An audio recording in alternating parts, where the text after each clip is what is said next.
What's up, everybody? Welcome back to the New and Experienced Investor Podcast. We have an amazing guest in studio with us today.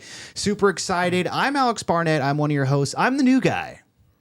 And I'm Joe Holmes. I guess that makes me the experienced guy. That's right. We're going to need a lot of experience today, Joe, because we're talking about 1031 exchanges. Now, is this just a way for the rich to keep getting richer, or is it a tool for the small man to build wealth? We're going to find out. And let's ask the man himself, our guest, Aristotle Kumpis. What's up, man? How you doing? Hey, Alex. Great to be here. I'm doing great. How are you guys? Thank you so much. Good. Yeah. Why don't you jump right into it? Introduce yourself to the audience. How'd you get into real estate? What are you doing today? Sure thing. Yeah. So, name's Aristotle. I work for Excel 1031. We are a 1031 exchange qualified intermediary. We'll get into that, what that means later for people who don't know. My background is I've been in real estate for about 17 years.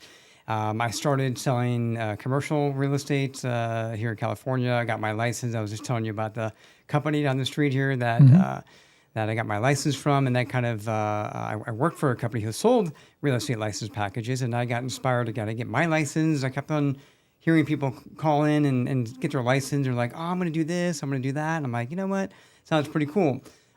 Let me back up a little bit, actually. My parents, my father and all his siblings, they own a lot of real estate. And growing up as a kid, I would always see my dad driving with me in the car to go get rent. But I didn't know what that meant when I was 8 years old. I had no idea. We would go to these different places. He'd hop out of the car for 20 minutes and then come back. No idea what was going on, right?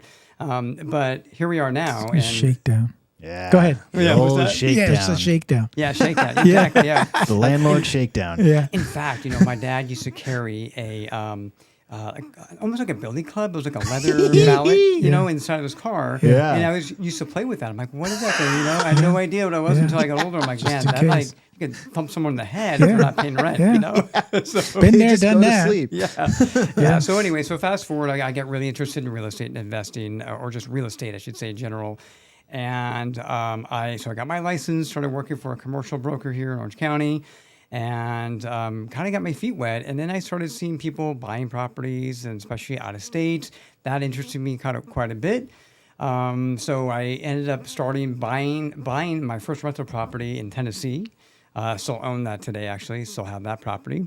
Kind of sentimental to me still, because I've had it. It was my first rental property.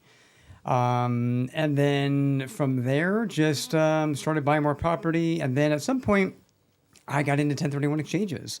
And that's what I do now, because I'm an investor. I understand what investors are wanting to do, or what they should be doing, and how they should be hopefully deferring their taxes and not paying taxes when they sell their investment property right then. And so I take my passion with real estate investing, and I help people understand the 1031 IRS code, and we can hopefully get into that in a little bit. Real quick, do you know why your mom and dad named you Aristotle? Because that's an unusual name. Well, my father's name is Aristotle. Okay. So he named... You're the second. Yeah. Well... You're the junior. Yeah, I guess junior. Okay. Yeah, but do you know who Aristotle Onassis was? Oh, of course. Okay. Yeah, of course. Okay. He was a billionaire. Oh, yeah. Yeah. In fact, somebody actually, I was calling a client today, first time calling this client, and they said, "Are you related to Aristotle Onassis?" I said, "No." And the guy said, "Well, if you were, you probably wouldn't be calling me on the phone." Yeah. Yeah. So, but no, I wish. But no, absolutely no. But more so, people always say, "Oh, like the philosopher Aristotle." You guys know who he was, right? Yeah. But believe it or not, some people don't know who Aristotle is, the philosopher. Never heard of him. Mm-hmm.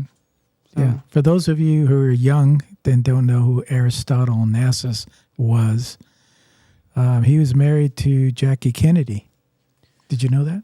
Yes. You did? Yeah. Oh, you're old. And he had a boats and all that stuff. Yeah. Logistics guy. Yeah. Yeah. So, anyways, that's a side note here. So let's get back. Let's get back to the topic. Okay. Yeah.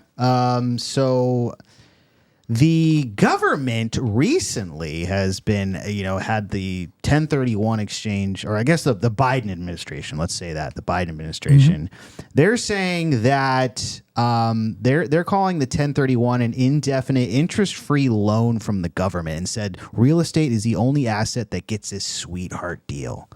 Are they wrong? No, they're not actually. So do you want me to explain to your audience what a 1031 exchange please. is? Absolutely. Yeah. So if you don't know, you've got some paperwork in front of you, but if you don't know, the IRS Code 1031 has been around for over 100 years. It originally started with farmers trading land, and I guess at some point they said, hey, we should not have to pay any kind of taxes when we sell this since we're just swapping the land out. Hence the code is born. The 1031 code, not to go off on a tangent here, but there's a 1033 code and there's a 1035 code, if you guys know what those are. So there's all different kinds of codes. We got the luck of the draw called 1031. But what this is the IRS allows someone who owns a property that's used for investment or business purposes, they allow you to sell that property and purchase another property using those proceeds, using a 1031 exchange, and defer the tax. So basically, there's no tax, capital gains tax that they have to pay at the time of the sale. It's deferred into the next property, and so on and so on. So now, eventually, when you cash out of the property, then you'll have to pay that capital gains tax. But for the time being, if you're going to sell an investment property, and I'll talk about in a second here, because there are some guidelines in terms that people have to follow in order to do a 1031. But when it comes to a 1031 exchange, if you're going to sell an investment property and you're just going to buy another rental property or investment property with the proceeds, it makes sense to do a 1031 most of the time. There are some times where it might not make sense, but don't cash out and buy another rental property, do an exchange, because you can defer those gains. Okay, and so bringing it back to the politics and bringing it under fire, it's always probably it's the Democrats saying this. Is this because the wealthy have used this? You keep exchanging, and then whoever is exchanging passes away. The next generation gets to step up in basis, and now the taxes are gone, right? That they owe. Am I correct in thinking that? You are exactly correct. Yeah. So what Alex is talking about is, so if you keep 1031ing over and over again, and then once you pass away, if you that property goes to someone like an heir or something like that, kids or whatever, they decide to sell that property, they will not pay your capital gains tax, which is pretty awesome. So it's definitely a wealth generational tool, if you want to call it that. Yeah, you're right. So let's say someone sells a property or someone passes away, their son inherits the property. They end up selling it 30 to 60 days later.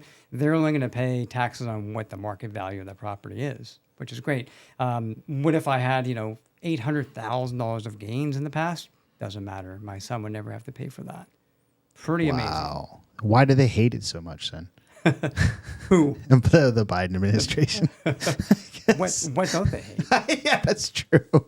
Joe, I'm sure you could weigh in on that. Well, they hated it because what you just said, that they think it's for the rich. Right. But it really is not. It's for everybody. It's like every law in this great nation of ours. It's for everybody. You just need to know how to apply it. Yeah, absolutely. And I read Tax-Free Wealth, which is a really good book. And he kind of just brings the whole point that the tax code is actually written to get investors to, build the real estate and develop. And so that's the reason why they want to call it loopholes, but it's literally the tax code is written like that. There's not a loophole. It's just if you know how to use it or not. The step up in basis is amazing. It's only amazing to the heirs. There's only one person that it's not amazing to. Well, that guy's in heaven though, Joe, or girl. So that is amazing. Yeah. I don't think so. Depending on what you believe, or you can come back as a squirrel or whatever you believe. Oh, my dog chases squirrels, so I'm not going to come back as a squirrel. No, you come back as Hannah. As a dog, yes. Not Hannah. But the other person that actually who doesn't like it, or who I think what you were talking about is the IRS. Of course, they don't like this because when you sell a property, they're not collecting that tax from you, Correct. right? So that's Correct. Why don't they have enough? No. they do.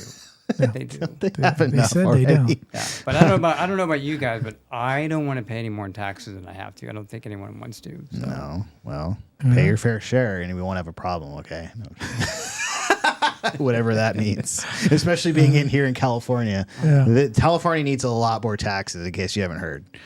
Oh, we just got the new gasoline tax. Right, exactly. And we know where it's all going. It's definitely not going to the roads or the schools or anything like that.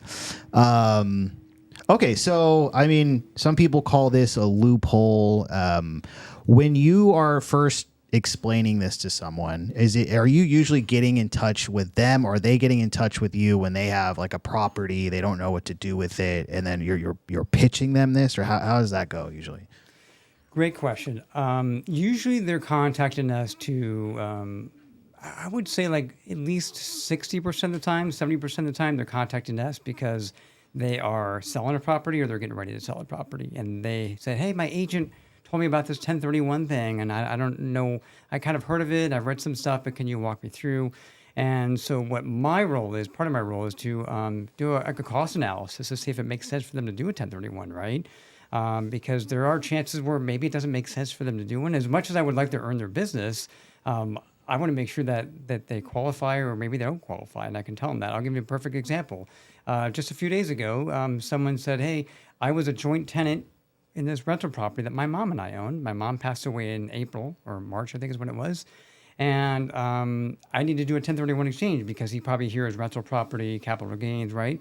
But he actually does not need to do a 1031 exchange because his mom was on title with him.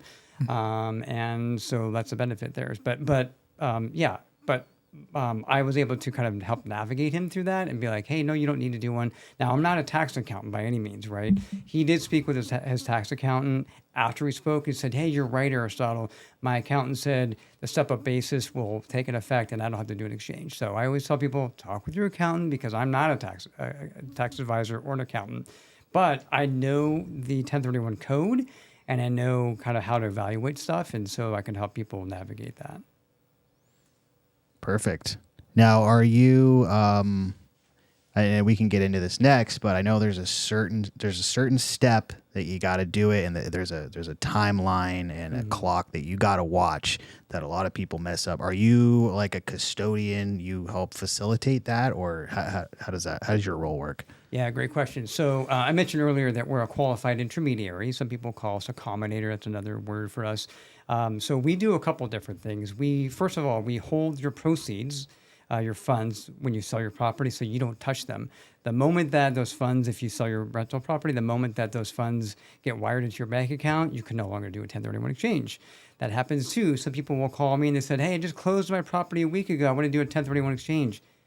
Can't do that. You can't go retroactive or anything like that. It's just once it's done, it's done. So we hold the funds, we hold the proceeds, so you don't touch them. And then when you're buying your replacement property, we would wire those proceeds to your new replacement property, right, per your instructions, escrow, and title, and all that stuff. We are also making sure all the documentation is correct. This is a big thing. We send out an exchange agreement, and you have to look over that. We also make sure that the title of the property matches the purchase contracts. We verify all that stuff. What's really cool about our company, we have an attorney that works for our company, and he double checks everything for accuracy and everything. So we have professionals that work on our team. So we're doing multiple things. We're holding the funds. We're making sure that the agreement's set up the correct way. And then we're making sure that you follow the guidelines. I think you were talking about the guidelines here, right? Do you want me to go in depth on? Sure. Like, Yeah, let's do it. Okay, cool.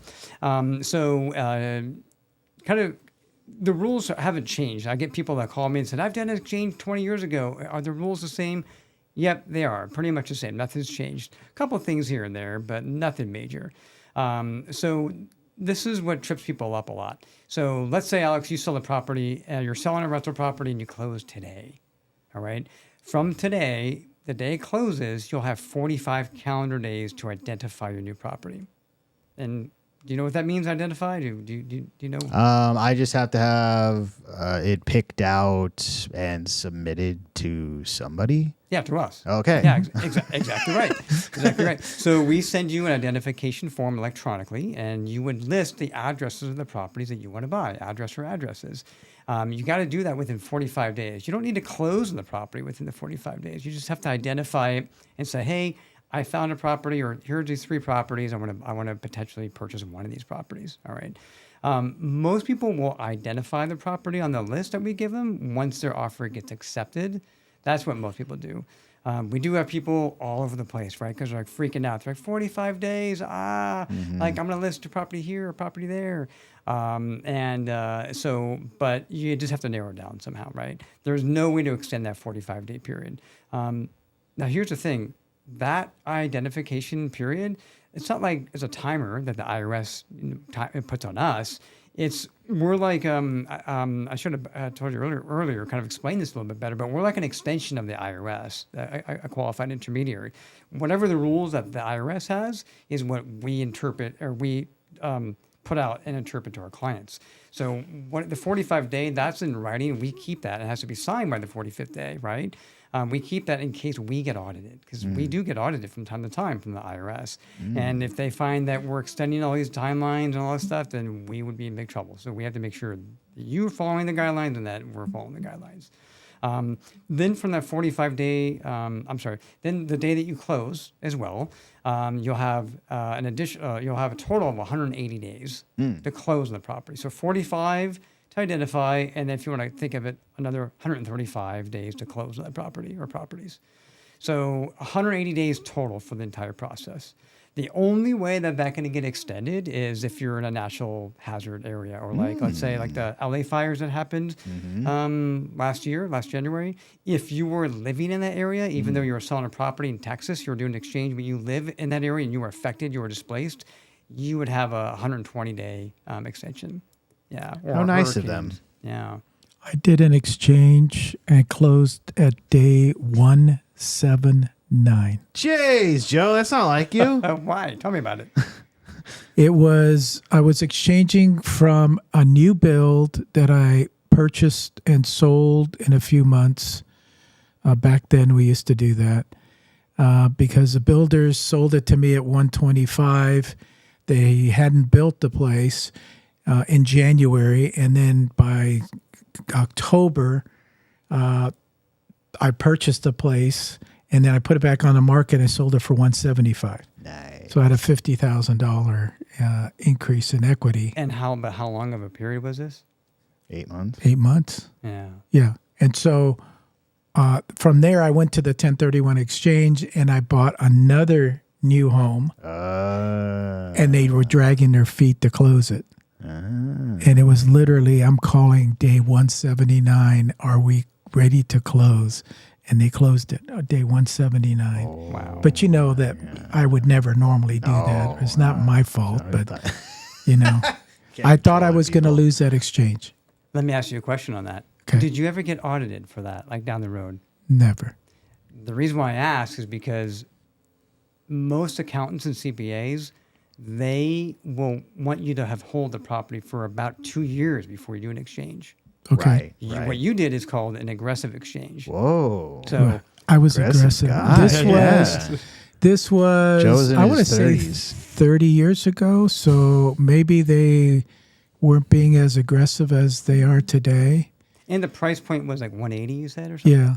Yeah. So like on a lower price point, they might not care so much. Yeah. But if it's a So $1 it million was property, almost what you're saying is it was almost like a flip. exactly, and they don't didn't like that. No. Yeah. Yeah. And I've learned since as well that they would like to see it rented out for a year as At least well. a year, yeah, at least a year. Yeah. But it worked. Maybe I was with one of those companies, not yours, obviously. They're not around anymore. Yeah, that let me do that. Go ahead, nod at us because we're not around anymore. Yeah, that let Yeah. me do that. So, But that no, brings up, that's but good. that brings up a good point. Another part of the guidelines is that 2 years is better to own and to do an exchange on a property. So if you if you buy a new property and you want to exchange that, hold it for a year to 2 years minimum.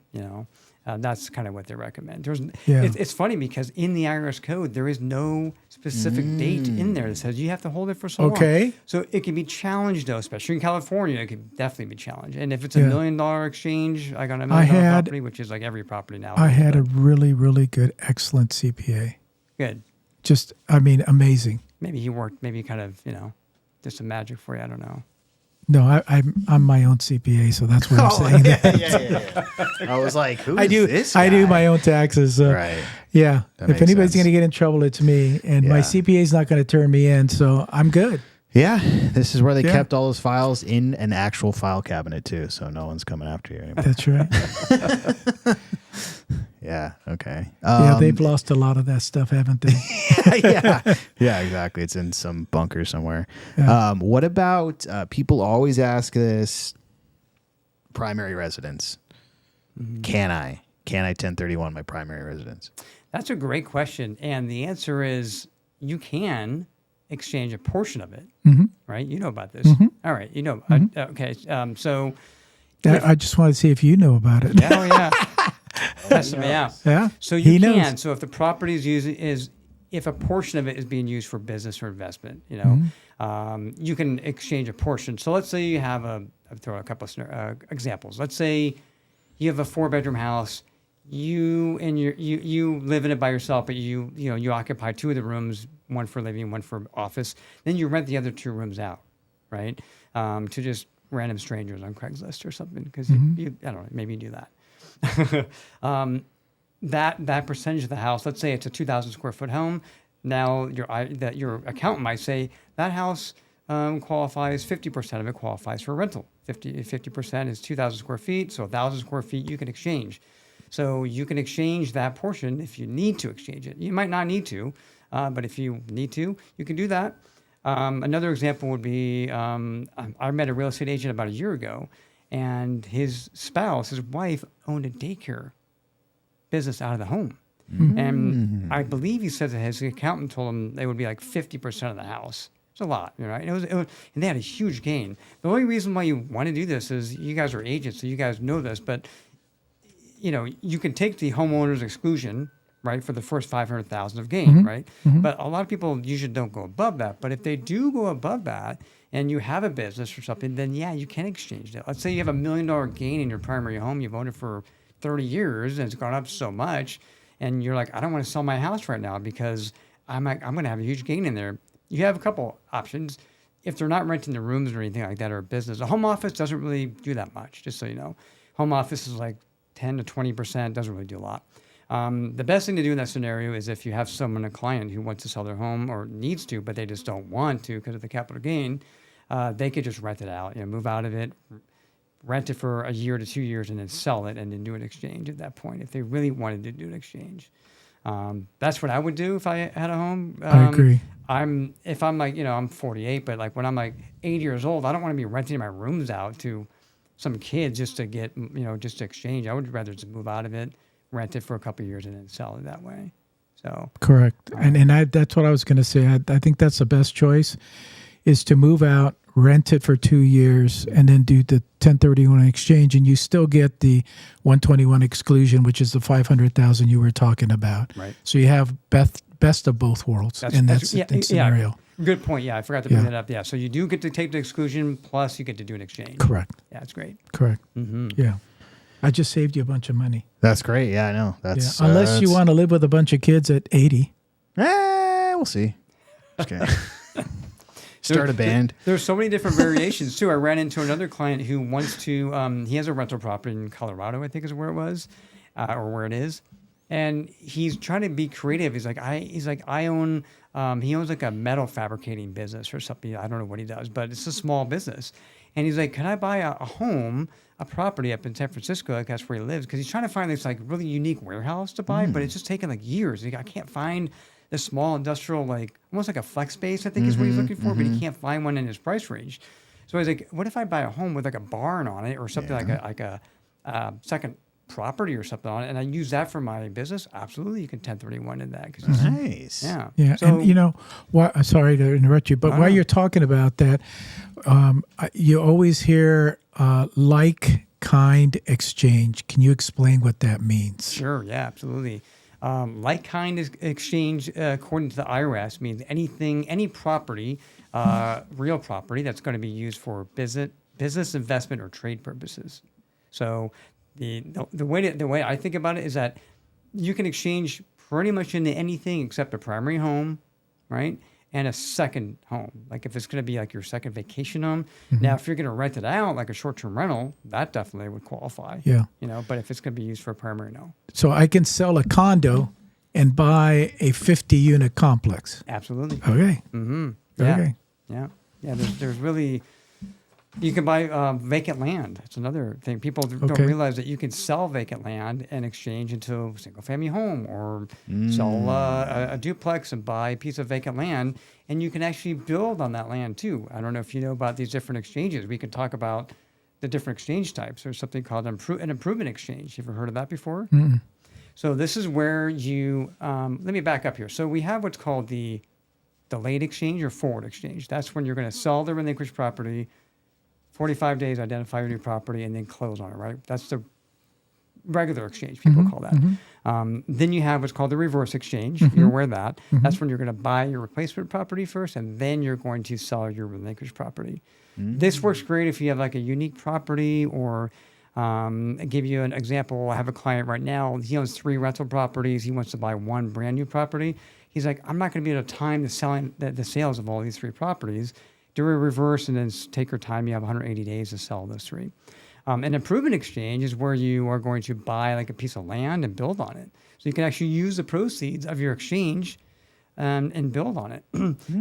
Now in California, that doesn't really work well because you guys know how long permits take to get in California. They wouldn't work well. But in Texas or Florida, maybe it might take 30 days, 60 days to build on some land. You can do that. And then there's a reverse improvement exchange, where you're going to basically do the same thing, build on the land, but you're going to buy the property in reverse.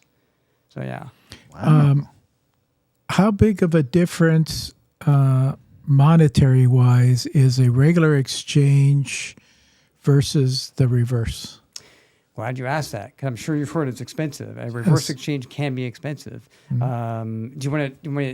you want me to tell you what we charge? Is that, or no? That's fine. Yeah, I can tell you what we charge. So we That's charge fine. a flat fee, right?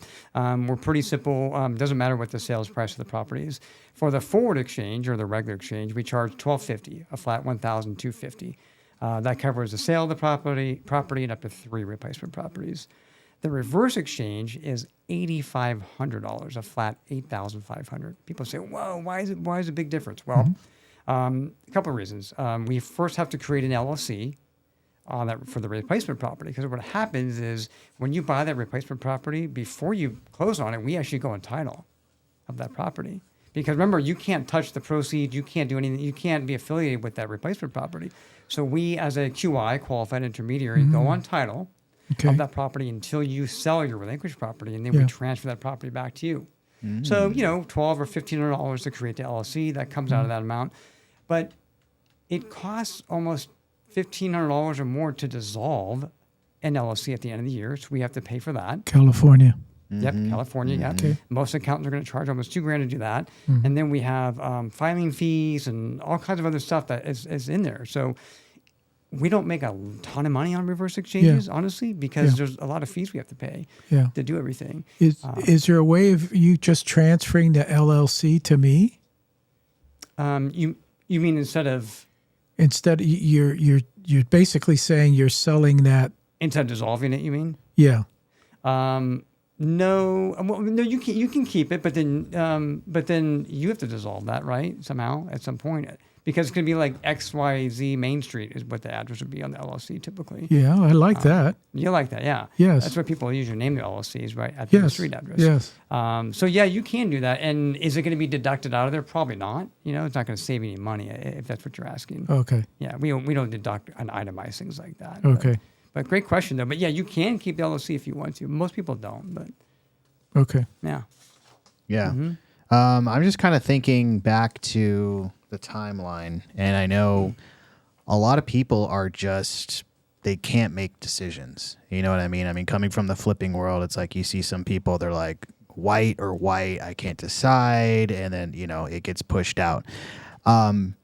Can you go over maybe some deals that you worked on where people just they had a big tax savings coming and they did one or two things to just completely screw that up, and then now they're left holding the bag? Does that happen?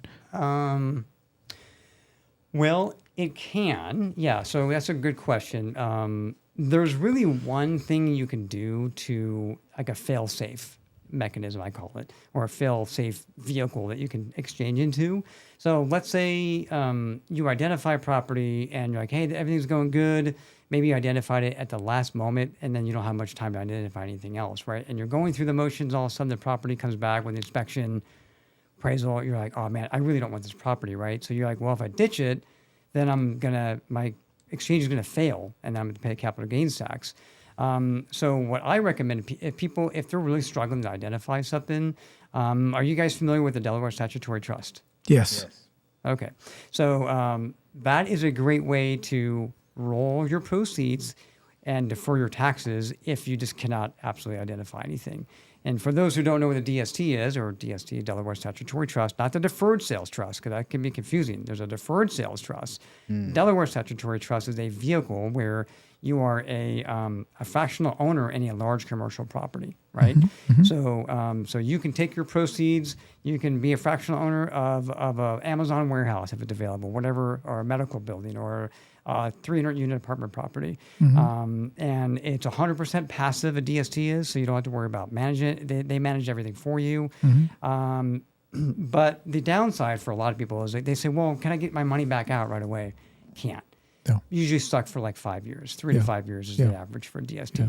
But if you have like $1 million gain, let's just say, for example, do you guys know roughly what the capital gain tax is in California? If you sell a property in California, regardless if you live here or not, but if the property's here in California and you sell it, do you guys have any idea what the capital gains percentage would be like if you have to pay taxes on that?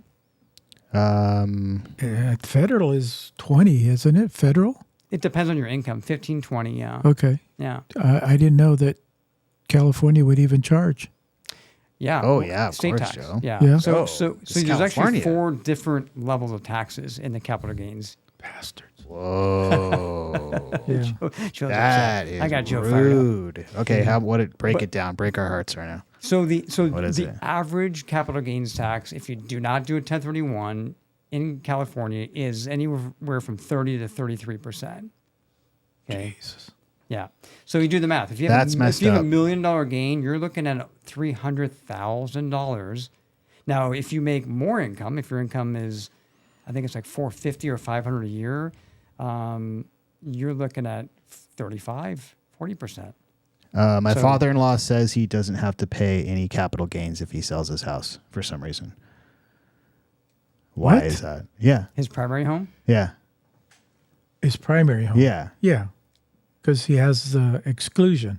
Okay. Up to 500,000. 250,000 Up because to he's not married. 250,000. Okay, so 250. 250. Okay. Excluded. Yes. But after that, he'll get the 30%. Oh, absolutely. Yes. Ah, dang. Yes. Okay. Now, Try to tell him that. Trump is trying to pass that law. You've heard about that. Yes. He's trying to give every homeowner like unlimited, like zero, like just Oh. yeah, no pay taxes, right? Why Yes. should you pay I taxes if you're a mean, homeowner? Yeah, Tick, because tick there, you Trumpy. you know why? Because people like me are stuck in my home. I bought it for 160. It's worth 1.4. I'm not going to pay Uncle Sam taxes Move out. on that. Rent you it know? to me for 2 years. Okay. You can live at the 10,000 a beach. month. Well, You don't like that number? No. no. Then I could have 3 more kids, and we could each Yeah, have but their own room. it's not near the beach, and you're a beach person. It's by the lake. It You is can by put a the beach in the lake, yes. backyard, Yeah. right? Put some sand in the back, like a sandbox. Yeah, there you go. A sandbox. Yeah, the old sandbox play. So the thing is, though, if Trump did that, then there would be so much lost revenue for the cities and the counties, right? I mean, like that money goes towards schools and everything else, right? So it's great for homeowners, but like if you look at the big picture, that's definitely not a solution. I don't think getting rid of the capital gains tax for homeowners. Now, should you raise it? I think you should increase it. Okay, let's say this. Let's give him an idea. Let's allow everybody that is 65 and over to do this. There you go. Yeah, that's possible. Yeah, just like what they did with the property tax out here in the last several years, right? Like if you're is it 65 and you buy a new property, your property tax goes with you? Is that how it works? Yes. Yeah, but I don't know what proposition that was, but Yeah. Prop 13. No, no, it's not. I think it's 90. Actually, I think it's 90. I think Yeah, but, Prop but 90, somewhere around there. But Trump, yeah, he should do that. Or, given the economic times, how everything's more expensive, homes have gone up, maybe increase the ceiling from 500,000 for married to like 800, whatever it might be. $1 million. Well, yeah. I mean, Can you to ask keep for up, something? You may as well ask for something yeah, up there. go to a straight mill. Yeah. That's like peanuts these days. That is. Yeah. That's, average price. But going back to what you were saying, yeah, the DST would be a solution for someone who Yes. just like runs out of time. They're like, hey, you know what? I'm panicking. You can identify a DST within a couple of days. I mean, we have some Yes. partners that offer DSTs. You just read through the prospectus or the financial analysis and pick what you want, and boom, you're off to the races, and you can identify that. In fact, one of our guests talked about that. So look at the old episodes and search for that information. That was his name? Gaston, yeah. Gaston? Gaston. Yeah. Yeah. But also, just to enter the tail end of your question. Yep. I've never had that happen where someone's like, Okay. oh my gosh, like, Yeah. Now I have had people, not purposely. I had someone who lost their job. They were in an exchange, and their relinquished property closed, and this was like recently, like this year, maybe end of last year, they lost their job. And they're like, I don't think I can qualify for financing. He could have got a DSCR loan, honestly, but I think he just was he was like, I'm not sure what my financial situation might be. Maybe we'll be out of job for a year. He didn't know. So he's just like, I'll just take it was in California. He's like, I'll just take the tax hit. It was pretty big. It wasn't $1 million gain, but it was, substantial. Significant, yeah. So he could have gone into the Delaware Statutory Trust and got an income from that every month or whatever they pay. He could have. Should have. But people panic sometimes. But I will tell you, there is a little bit of a loophole. Not a loophole, but something that you can do is when you have enough write-offs, let's say you have other rental properties and you have a lot of other write-offs, maybe cost segregations, what we were talking about earlier on another property or whatever. On paper, all those losses, if you have a lot of other losses, it could help offset the gain that you already have, right? So it's not like, if you only have one rental property and that was the one you sold, yeah, you're probably in not a good shape. Yeah. But if you have other passive losses and things like that, that might help lessen the blow. So, not to be depressing or anything, but when somebody does lose, okay, what is the logistics? What do you do? Like, do you pay them all the proceeds? Do you hold money back? Do you send something to the IRS? I'm sure you do all of that stuff. Yeah, good question. What's the procedure? yeah, good question. We knock on the door and hand them a big bag of money. Yeah. One of those big checks. Let me know when you're coming. Yeah, exactly. Right. So here's a couple of rules that you have to keep in mind. It doesn't really apply to a lot of people because most people identify their properties. There's a very small very, very small portion of people that their exchange fails, but not on purpose. If you identify a property and within the 45 days, I'm sorry, let me back up. If you don't identify a property in 45 days, on the 46th day, we are required to wire your money back to you. Okay. Wow. Now, okay. If you identify, but you don't close on that property, we have to wait till day 181 to wire your money back. Okay. So let's say on day 50, you've already identified a property, and on day 50, you're like, hey, this property's not working out for me. I'm not going to do my exchange anymore. You got to wait all those days till day 181. And how much money are you sending me back? The full amount. 100%. You're not holding back Our fee we deduct.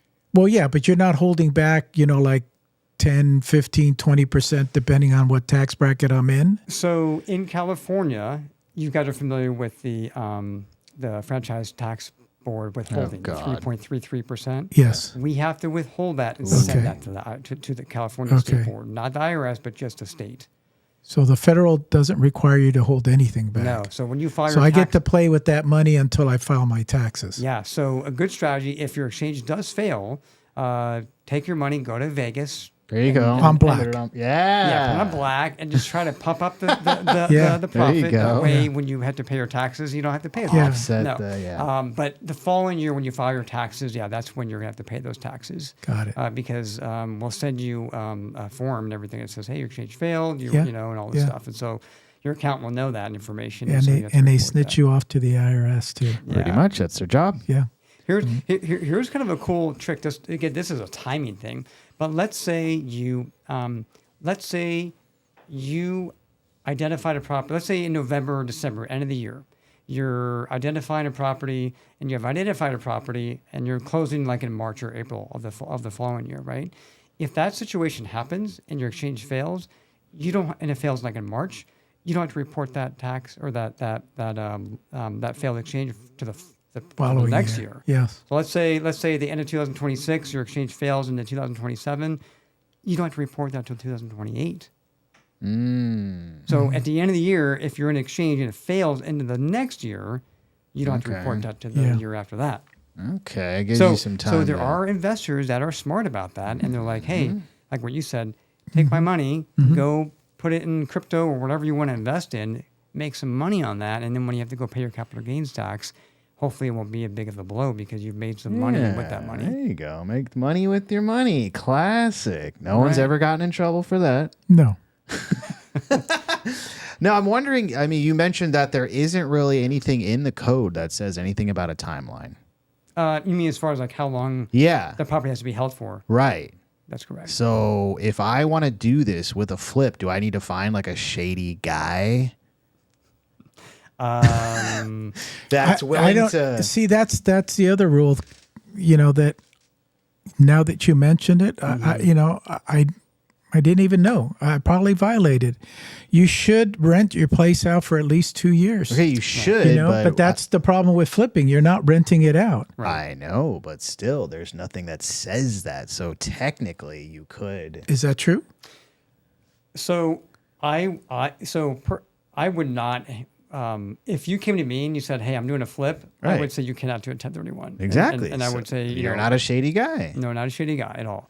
I would say no, don't do it. You can't do that, right? Okay. Here's another thing. You guys have heard of the slow flip, right? When someone you never heard of it? Oh, actually, that was going to be one of our Over a year? videos, but Well, yeah. let's just say in California, it's taking so many months and years to get permits and things like that. But you've held the property, but you're not. Let's say it's been a year and a half. Okay. That you were intending to flip the property, but it took a lot longer. Yeah. That could be challenged, and the reason why is because there's no income on the property, and your intent is to flip it, and if you ever get audited, they would go back and say, okay, you bought this property for X amount, and you've been putting a bunch of money into it. There's no lease agreement. There's no intent to rent it out. Now, if you had it like on the MLS marketing, on the MLS, you could say I tried to rent it. It just never got rented. Now you have to find a shady realtor. I've seen listings like that. You know any? I've seen listings where they've Have you? been on there for a long time, and you're like, what is going That's on the with shady this? realtor trick. Maybe try to like. I mean, I'm not Some saying tax. I'm not saying anyone do this. No. But maybe you put on the market on MLS for like several thousand higher than That's what the what market I'm rent is, saying. and you're Yeah. like, hey, like this is not Okay, renting. so It's not renting. I tried. okay, but we're not tax people here. We're not okay, we're not. Well, this is not advice. if you hold that property for longer than a year, then you're in a different category tax-wise because that's now long-term capital gains. You are correct, bingo. Okay, You're right. so you're going to be paying less than if you hold it, and which is ordinary income. Right. So that's a Right. big difference. But the there. income- not that we're tax guys, but Right. we're just throwing that out. Yeah. Just remember, what it comes down to is what is your intent, and if you have no paper trail showing that you were trying to rent it out, it's the same thing. Like let's say you bought a vacation home that for a 1031 exchange, but you lived in it more than rented it. They would want to see like all your utility bills. They want to see your income, the lease statement, all this stuff, right? And they'll do their evaluation. If they come down to it and say this is only rented 20% of the year and 80% of the year you live in it, you could be in big trouble for doing that. So yeah, you don't want to be audited. No one wants to be audited. Okay. Well, so I guess the parameters only come from who's been audited. Even though there's nothing in the tax code that says it needs to be 2 years and you need to going rent back it. to that again? I'm just asking, like, why? Who made it that? That just became Accountants and CPAs. Okay. You'll hear this over and over. Like when you go to Right. events and you talk to investors, Yeah. they'll say, "Oh, my accountant said 2 years." It's consensus. It is, It's yeah. just consensus. But you could fight it if you wanted to fight the IRS if you were a dumb A. I was going to say, you definitely need to be a no dummy. one wins against the IRS. That's oh the my one. God, no. Yeah. Because then if your exchange fails and they say, hey, this is not an exchange, then you got penalty fees you got to pay on top of that. And I think they charge right now the IRS is charging like 20% a day if you're not like filing your taxes. If whatever it is. It's crazy. It's a lot. So you don't want to be caught. So Okay. what it comes down to is, you cannot do a 1031 exchange on a flip. And I talked to a lot of agents and they said, well, my client, my investor client said that he could do that. And I'm like, well, if, He said he could. yeah, his accountant says he can do that. I asked ChatGPT and it agreed with me. Right. But I'll give you an example. Many months ago, maybe this year, I think is what I spoke to an agent and they had a home listed in Palm Springs or something like that. And they did a complete 180 renovation. It was like everything was done from head to toe on this house. And it even said in the remarks, it said took 2 years to remodel. And I said, wow, okay. And then he said, my client's going to be doing a 1031 exchange on this. I said, but was it rented for those 2 years? He said, no, it was being renovated for those 2 years to resell. To me, that's a slow flip. It sounds like he's flipping it, right? Mm-hmm. So that could be challenged in court. So there are people out there who say, I'll just take I'll risk it and I'll just chance it. Yeah. You may not get audited. I don't know. Yeah. But yeah. You got to risk to get the reward. Oh, I just thought of something. We were rentivating it. So you're renovating it and you rent a portion of the outside to somebody. The doghouse? Yeah, or you just sort of make just some sort of structure. You rent it to the guys working on it. Alex, I'm trying to teach you the right things to do.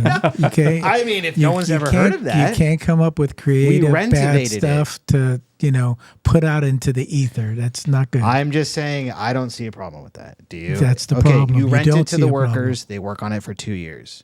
You rentivated it. As long as you have a lease in place or something, sure. Thank you. And it's at close to market rent. So here's another. Well, for the little doghouse, it will be. Yeah. Here's another scenario. Let's say your mother or father owns a rental property, and they rent it to you. Let's just say you're the tenant, right? Or it could be any tenant, really, I guess. But if they're renting it out, but they're not claiming the income on their tax returns, that's bad. That's bad. They're not going to be allowed to do a 1031 exchange, even though it's been a rental for 20 years. But I've been pocketing the cash the entire time. There's nothing to say that it was a rental property. There's nothing. Nope. So that will be challenged as well. I had a client, same situation. He had a property and or ADUs are a big thing, right? ADUs in the back of someone's house. If you're just pocketing the cash, can you 1031 that? Probably not. No. Probably not. You got to decide which one do you want. Do you want claim the... Exactly. Right. It's tough. Yeah. It's a tough one. Another cool, since we're kind of on a creative spin here. Yeah. You can 1031 into a rental property and then move into it as your primary home. And after 2 years, claim it as your primary home. That's another trick. So this happens a lot. Let's say someone's been a landlord for 30 years. They're like, I don't want to be a landlord anymore. I'm going to retire to Hawaii, but I want to buy a house in Hawaii. I want to live there. But can I 1031 into a primary home? The answer is no. But if they buy that primary home and they rent it for a couple of years, they collect the rent, they file a lease, or and then they move into it and they claim it as your primary home. Then when they go to sell that, those capital gains are not there anymore.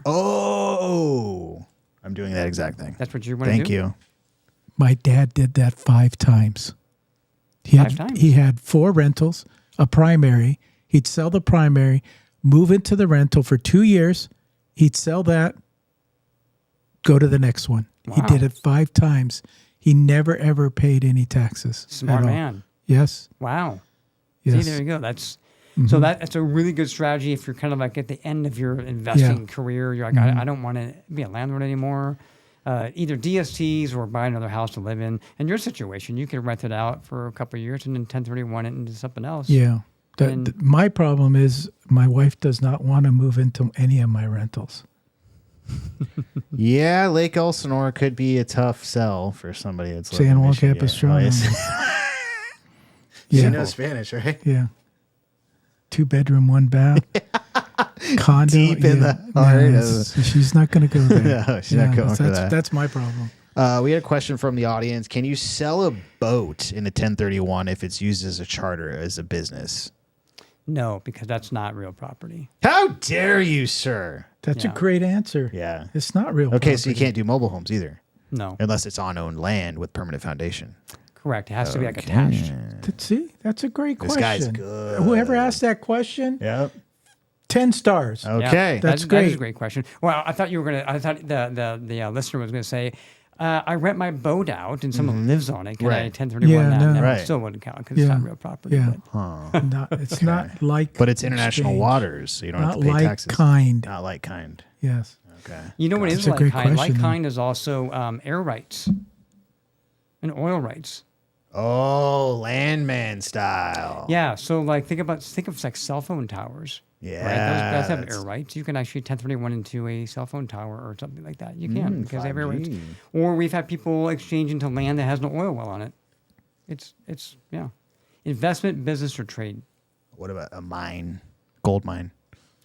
I'm getting a lot of emails from like mines recently. I don't know what Really? list I'm on. Yeah, I don't know. I'm on some list. Maybe looking for a diamond or something. I don't know. They're like, He's it's married. a producing gold mine. And they're like, Diamond mine. diamond. I don't Well, know. but I don't think there's any diamond mines in the U.S. because you No. can only do 1031s in the U.S. Right? lithium. So, The lithium. Lithium. mines. Yeah. And, Well, it's. I mean, the land's being built. Yeah. Like farmland. I Yeah. would say. I would say. Yeah. If why it's couldn't you? land, you're good. All right. It doesn't matter what it has Doesn't on matter. it. It could I have know. oil. It could have diamonds. But there's no diamond mines in the U.S. Is that right? I never I knew don't that. think so. I mean, I don't know. Not to my Yeah, knowledge. not that we know of. I don't know. That's a Yeah. good Not sure. question. This is a part of the show where I and Joe and I have got some videos here, and I want to get your reaction, your cold hard reaction to these people Okay. on the internet. Okay. Cool. They've What am been I watching on saying the screen things here? about you. Yeah, This one. I just put it on that one. Oh, okay. Yeah, Put yeah. it on this Yeah. one. Okay. Here we go. Let's check it out. Don't do that. You can do a 1031 or a 721 or a Delaware statutory trust, or there is a way to do it. It's called a slow man's 1031. You have to do it in the same calendar year. I did this for our property in Montana. We sold 2 houses in Knoxville. We had them 2 years. We were all in at 415. We sold 2 years later for 765. We took that money directly. So that would be ordinary income to us, plus capital gains, plus depreciation recapture. But what did we do instead? We bought up. We took $350,000 of that and we bought a more expensive property in Montana and then cost-segged it. We wiped out all that bonus depreciation recapture. We wiped out all the capital gains. And because we were able to cash flow the property in Montana, we came out ahead. No tax repercussions to us at all. It's called a slow man's 1031. So we didn't meet the 180-day rule. We couldn't do the exchange within 180 days because we never identified within 45 days. Because we basically did it within the calendar year and put it into service, we got the benefit of the cost seg, all the 162, the 163, 168K, and we were able to offset what was coming back at us because it was a pretty big hit. Don't do that.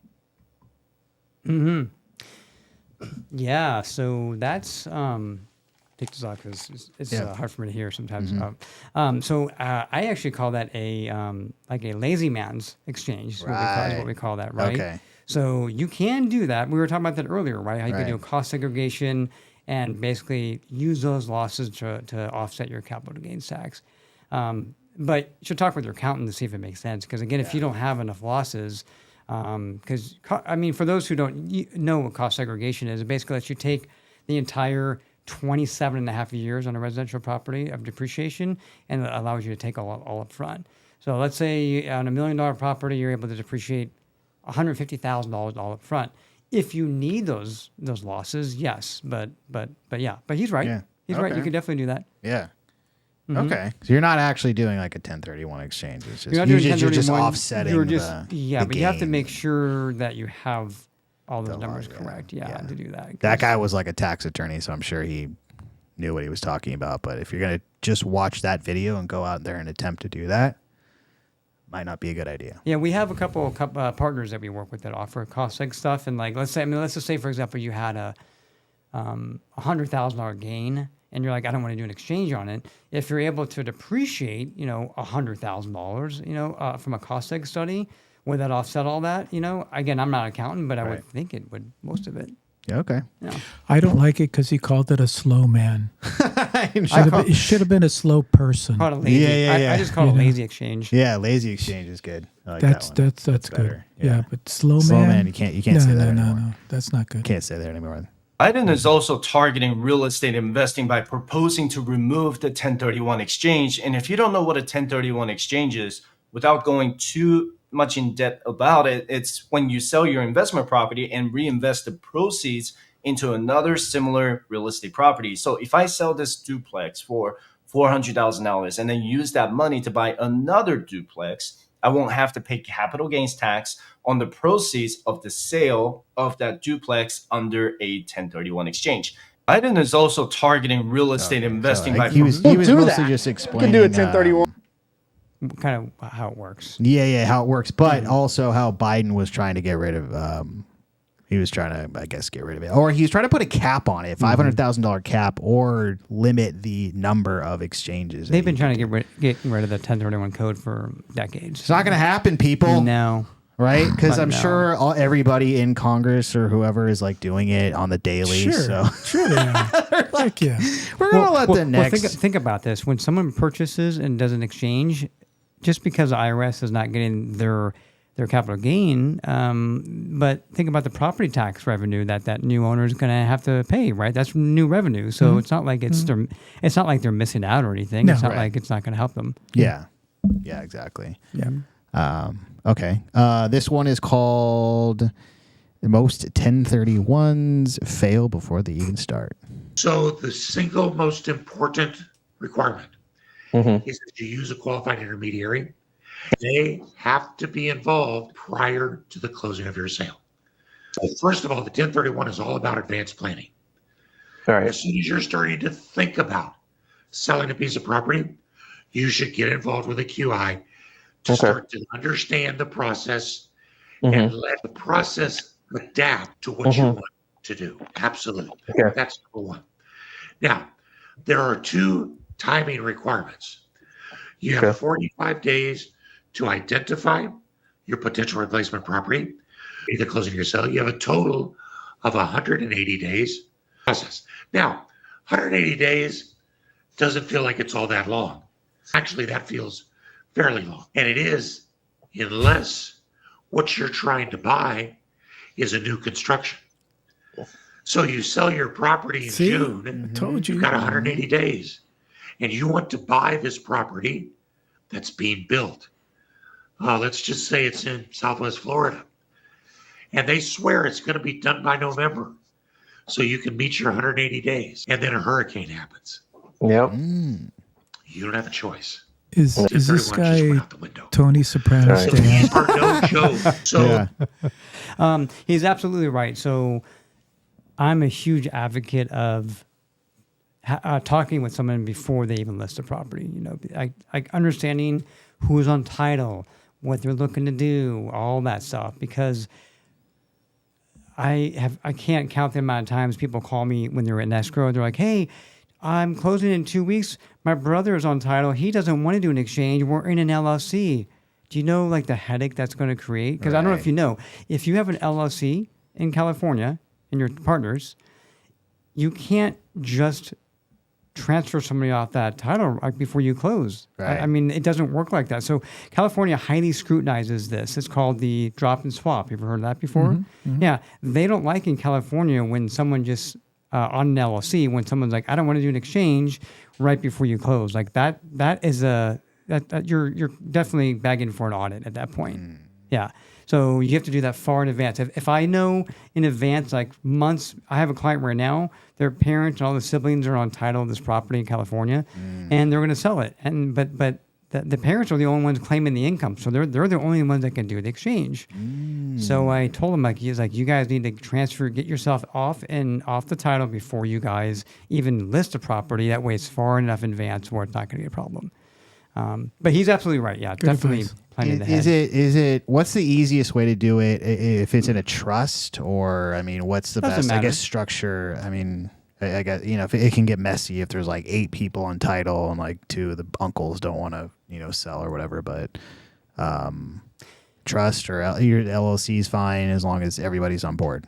Yeah. So the easiest thing to remember is taxpayer. Whoever the taxpayer is needs to be the same. So the taxpayer who is selling has to be the same taxpayer who's buying. It's as simple as that. So, let's say you have a property in your trust. You're the trustee. When you go to buy your new property, the lender's not going to give you a loan in your trust, right? It's in your Right. individual name, but it's okay because you're the same taxpayer. Right. Right? Now, let's say your wife was not on the property you're selling, but she wants to be on the property that you're buying. Not a problem because you guys are probably filing joint taxes, same taxpayer ID, right? There might be scenarios where they're not, though, where their husband and wife are not the same taxpayer. That's a different story. But, in the event of an Called a audit. girlfriend. A side chick. Yeah. But there might be a scenario where they are two different taxpayers and they have the same name. Like maybe they got married, but they're not filing taxes together. That's probably going to be okay. LLC, same thing. If you're the single member of the LLC, you can definitely buy the property in your name and then move the property into your LLC. The challenge is when you have multiple people on title and some want to do an exchange and some don't. If it's individual names, not a problem. Easy to just get people off, right? Title can do that. But when it's in an LLC and you have 3 or 4 siblings and 2 of them don't want to do an exchange, what you have to do at that point is you need to take title and break everyone off to tenants in common. Mm-hmm, so everyone's let's say it's 4 siblings. It'd be 25, 25, 25, 25% of all kids in tenants in common. Then the other 2 people can not do the exchange and the 2 people can do it. So. Okay. Good info. Meaning they don't want to do the exchange, just meaning they're not going to sign off on it. They want to cash out maybe or Okay. something. Okay. They're gonna get taxed right away. I'll give you a situation. Last year, I remember this woman was selling a property, I think in Long Beach maybe, and Belmont Shores, nice area. And her sister and her were in an LLC, and they had other properties in the LLC. Oh. And she's like, my sister doesn't want to do an exchange on this. She just wants to take her cash out. She's like, I close in 3 weeks. Why did you do that? Well, that is going to be a problem because I was saying California scrutinizes the drop and swap. They don't like that. Mm-hmm. It's the only state in the country that does not like that. Come on. Why? They love fraud. Well, They should be right up their alley. They love fraud. You're not referring to the homeless scam, right? The homeless all the hospice, you name it. Yeah, they don't like that. So anyway, you don't want to do a drop and swap. If it's in Texas or Florida, New York, it's fine. You can do them right when you're in escrow. It's fine. But California does not like that. So you bring up. We're almost at the end here, but you bring up a really good topic. Mm-hmm. You can do a 1031 exchange anywhere in the U.S. Mm-hmm. So you can sell a property here in California and buy one in New York or vice versa. Mm-hmm. Correct. Okay. Yeah. I even had a client recently that owned some vacant land in the Virgin Islands, U.S. Virgin Islands. You can do that. It's U.S. territory. Mm-hmm. You can exchange. Mm-hmm. You sold an island. I wonder who it was. Epstein. Yeah, someone's going to exchange Epstein's island for something He's real alive. cool. He's really alive. Bill Clinton. I know. Yeah. He's still alive. He's living in the underground bunker. Oh, I heard Anywho, he's living with Elvis. That's right. And Tupac, somewhere in the Bahamas. Wow, Aristotle, you made 1031 exchanges really fun. I appreciate it. How can people get in touch with you? Sure thing. So our website is excel1031.com. That's EXCEL1031.com. My cell phone number, which I have on all the time, is 310-467-8122. Gotcha. So you can call me anytime there. Go to our website. You can kind of read about us there. We have some calculators on there that help people calculate capital gains. We have some information about exchanges, but you can always reach out to me anytime. Perfect. And we have all that information down in the description box below. We are going to be back here next week. I believe our guest switched dates, so we're going to get somebody else. Okay. And it's going to be a good time per usual. Thank you, everybody who watched live. Make sure to share this far and wide, and we will see you on the next one. See you then. Yep. Thanks so much. Guys. Bye.